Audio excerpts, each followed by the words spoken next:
It's time to find out which is stronger, the Brotherhood of Steel Knight or the Synth Trooper.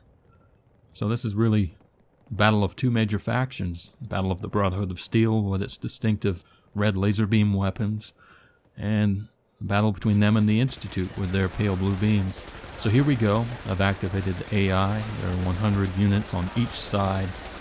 These are mid-tier units from each faction, so they should be relatively well balanced. And so far they seem to be. They're both holding their own ground.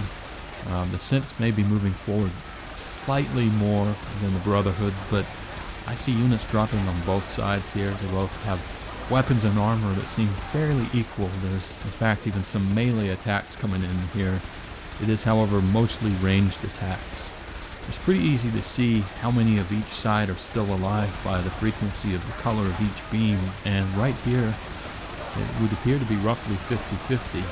Unfortunately, one of these knights has lost his head, but that's really something that comes with the territory. So there are actually two battles here going on. I didn't want to run just one battle in case there was a fluke, so I felt that two would give a fairer estimate of the respective units' abilities. And so two battles with 100 on each side. I've interspersed the clips so that there's a little more visual interest. But as you'll see, the result's the same in both. And I won't spoil it yet. There's a Synth Trooper falling. There's a fallen Brotherhood of Steel Knight. And so I think both sides are acquitting themselves pretty well. Both are doing quite a bit of damage.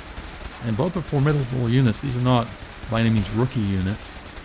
And so they have a pretty good defensive rating, pretty good health rating.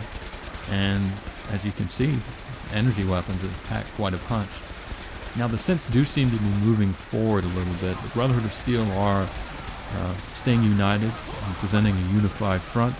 That front seems to be shrinking with each passing minute.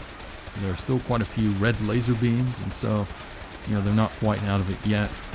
But what I think are evil Synths are doing a pretty good job of moving forward. And if their march across the arena floor is any indication, they're starting to win the battle. There are a lot of bodies on the floor, and it would appear that although quite a few on either side have fallen, more and more are falling from the Brotherhood. So not much ad victorium here so far. And as we finish off these fights, you see how quickly it ends right at the very end. The numbers really start to tell when you get down to the final few Brotherhood of Steel Knights. There went the last one in the first fight, and off they go. The job done. You can see just how many of them survived. And here in the other one, this will wrap up pretty soon also. And the Brotherhood of Steel did a little better in this fight. They took down a few more Synths. But even so, the issue was never in doubt. The Synths win. So Synth Troopers are better than the Brotherhood of Steel Knights. Who would have guessed?